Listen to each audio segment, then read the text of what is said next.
সুপ্রিয় দর্শক, কোটা সংস্কার আন্দোলনের তোপের মুখে পড়ে আওয়ামী লীগ সরকারের পতনের পর আলোচনায় এসেছেন জামায়াতে ইসলামীর আমির ডা শফিকুর রহমান। সামাজিক যোগাযোগ মাধ্যমগুলো থেকে শুরু করে সব জায়গাতেই আলোচিত হচ্ছেন। আপনারা সবাই কমবেশি তাকে চিনে থাকলেও আপনারা কি জানেন ঢাকা শফিকুর রহমানের ছেলে বাস্তবে কে? বর্তমানে কি করছেন তিনি? দেখলে অবাক হয়ে যাবেন আপনিও। বিস্তারিত জানতে ভিডিওটি না টেনে শেষ পর্যন্ত দেখতে থাকুন।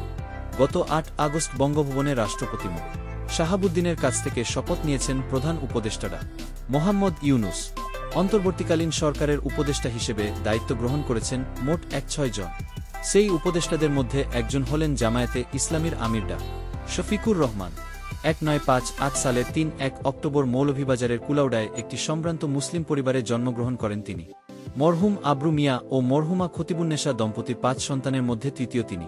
ডা শফিকুর রহমানের ৩ ভাই ও ১ বোন। ১৯৭৩ সালে স্থানীয় বরঞ্চাল উচ্চ বিদ্যালয়ে ১০ম শ্রেণীতে পড়ার সময় রাজনীতিতে হাতেখড়ি হয় ডা শফিকুর রহমানের। একই বছর তিনি যোগ দিয়েছিলেন জাসদ ছাত্রলীগে।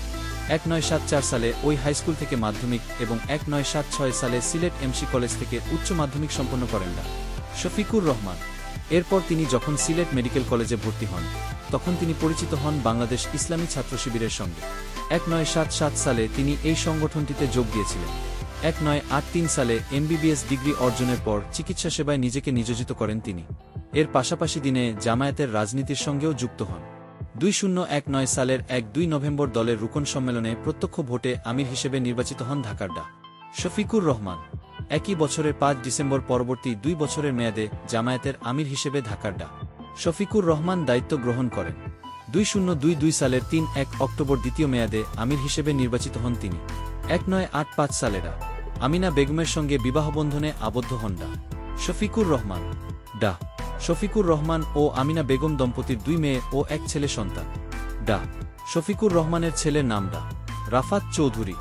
জানা গিয়েছে ডা রাফাত চৌধুরী নিষিদ্ধ ঘোষিত জঙ্গি সংগঠন আনসার আল ইসলামের সিলেট অঞ্চলের প্রধান সমন্বয়ক। জঙ্গিবাদের সাথে সম্পর্ক থাকার অভিযোগে ডা রাফাত চৌধুরীকে একবার গ্রেফতার করা হয়েছে।